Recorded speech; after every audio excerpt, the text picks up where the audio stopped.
आप कह रहे थे मर जाएंगे लेकिन छात्रों की आवाज़ जरूर उठाएंगे, ऐसी कुछ आपकी वीडियोस वगैरह वायरल होती हैं और आपको दोबारा डिटेन कर लिया गया था। आप एक बार गए, फिर दोबारा आपको डिटेन कर लिया गया और आपको जिस तरीके से खींच के ले जा रहे थे, क्या आपने कभी सोचा था जिन लोगों को मैं पढ़ाऊंगा वही लोग मेरे साथ ऐसा करेंगे? सर उनसे कोई शिकायत नहीं है, वो अपना ड्यूटी निभा रहे थे और हम अपना काम निभा रहे थे। और रही बात 2 बार डिटेन करने की, तो वो 200 बार भी डिटेन कर ले, लेकिन जो मेरा हौसला है, जो मेरा मुद्दा है, जब तक वो सॉल्व नहीं होगा मैं पीछे नहीं हट सकता हूँ। मैं गाड़ी में घूमने नहीं आया हूँ, मैं घर पे बैठने नहीं आया हूँ। अगर मैं कहीं पर प्रोटेस्ट में जा रहा हूँ तो इस बात के लिए मेंटली प्रिपेयर होकर जा रहा हूँ कि मुझे वहाँ अरेस्ट भी किया जा सकता है। और मुझे लगता है कि जब तक सरकार इसके ऊपर में संज्ञान नहीं लेती है, मेरा धरना, मेरी चीज़ें तब तक जारी रहेगी। लेकिन उसके पहले मैं देश के सभी शिक्षकों को कुछ कहना चाहता हूँ। अगर आपको ये लगता है कि सिर्फ दिल्ली में धरना देने से सरकार आपकी बात सुन लेगी, तो 2 दिन घूमने के बाद में मुझे समझ में आ गया कि सिर्फ दिल्ली चलो से काम नहीं चलने वाला है। पूरे भारत में जितने भी शिक्षक हैं, उन सब से मेरा हाथ जोड़ करके निवेदन है, आप जहाँ पर भी पढ़ाते हैं, आप वहाँ के एक लोकल एरिया को चूज़ करिए, परमिशन लीजिए और वहाँ पर धरना शुरू करिए। जयपुर के सभी शिक्षकों को मेरा निवेदन है कि आप जयपुर में कोई एक घटनास्थल पे सभी लोग मिल करके एक लीडर बना करके आप वहाँ पर धरना दीजिए। पटना में यहाँ पर एक लीडर बने, एक टीम बने, वो पटना में वहाँ पर धरना दे। प्रयागराज की टीम एक बने, वो प्रयागराज में दे।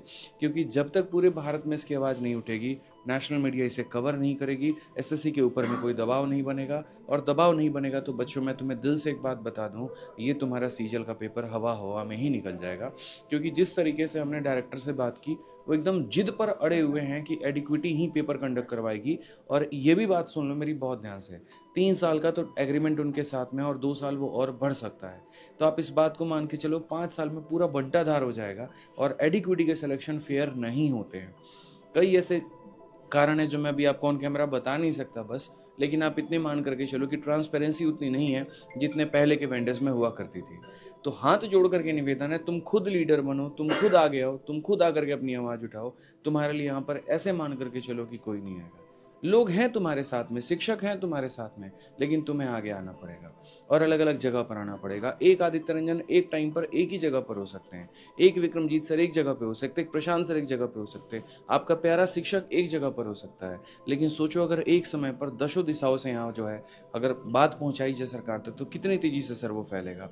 हर जगह का local newspaper, local media, local ये सारी चीज़ें उसको प्रमोट करेगा और उसके बाद सरकार तक वो बात पहुँचेगी और सिस्टम हिल करके रह जाएगा। कल सर आपने बोला जंतर मंतर चलो, उसके बाद कई डायरेक्टरेट वहां पहुंच गए, उसके बाद उन पर लाठीचार्ज हुई, अध्यापकों पर भी हुई। उसके बाद आपको कहाँ लेकर के गए थे दोबारा, जहां आप देर रात लौटे, शायद आप कह रहे थे पानी वानी पीने को भी नहीं दिया गया, क्या क्या हुआ? सर बहुत बुरा हालत हुआ। पहली बार जब हम डिटेन हुए थे तो हमको बवाना लेकर के गए, और बवाना दिल्ली से बाहर पड़ता है, तो उन्होंने सोचा इनको छोड़ देंगे, फिर उसके बाद आने में लेट हो जाएगा, धरना कर नहीं पाएंगे।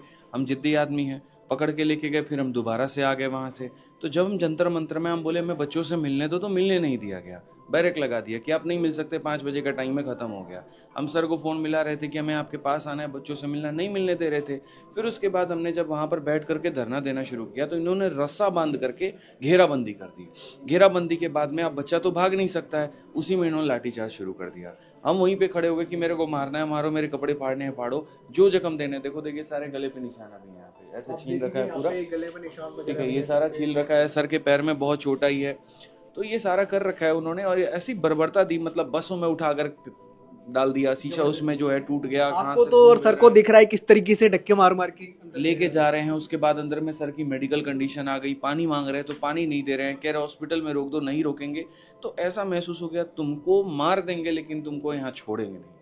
धारा कुछ भी नहीं है, कोई केस नहीं है, ना हम आतंकवादी है ना हम कुछ, हम तो बच्चों की बात को उठा रहे हैं, जिसमें सरकार को भी ये बात कहनी चाहिए कि चलो हमसे कोई गलती हो रही है तो कम से कम शिक्षक तो खड़ा इस देश का, वो शिक्षक जो निर्माण कर रहा है, वो शिक्षक जो इस देश को बना रहा है, वो शिक्षक जो सबको पढ़ा करके आगे बढ़ा रहा है, उसकी तो बात माने कम से कम। उसके साथ अगर ऐसा व्यवहार हो रहा है, तो जब शिक्षक के साथ में ऐसा व्यवहार है तो बच्चे के साथ में कैसा? सर आगे की रणनीति अब क्या है? आज बहुत सारे लोग इंतजार कर रहे थे आपकी इस वीडियो का कि आदित्य रंजन सर, विक्रमजीत सर, प्रशांत सर या फिर जो और अध्यापक रिटेन हुए थे, वो सब क्या कहना चाहते हैं, क्या रणनीति है? दिल्ली में हम अपने परमिशन और बाकी सारे धरनों की प्लानिंग सारे शिक्षकों के साथ में मिलकर कर रहे हैं, लेकिन दिल्ली के बाहर बाकी जितने भी क्षेत्र हैं वहाँ के आप खुद राजा बनिए, खुद लीडर बनिए, खुद आगे आइए और आकर के अपने धरने को लीड करिए। क्योंकि एक टाइम पर एक जगह से, हम राजनीतिक पार्टी नहीं है सर, हमारे पास में अलग अलग ब्रांचेस नहीं हैं, हम अलग अलग क्षेत्रों में नहीं जा सकते हैं। इसीलिए मेरा आह्वान है सभी लोगों से कि अपने अपने जगह से जब तुम बात पहुंचाओगे ना, बहुत तेज में बात फैलेगी, बहुत आगे बढ़ेगी। क्योंकि हम वीडियो बना करके ये कह देते हैं दिल्ली आओ, जंतर मंतर आओ,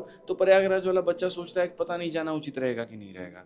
अब वो 2 दिन जब तक प्लानिंग करता है, आधा मुद्दा खत्म हो जाता है। वीडियो के व्यूज जाते हैं 5 लाख का, ग्राउंड पे बच्चा होता है 50। तो ऐसे कभी भी नहीं हो सकता, इस तरीके से कभी प्रोटेस्ट नहीं हो सकता है। सरकार तुम्हारी बात को बिल्कुल भी नहीं सुनने वाली है।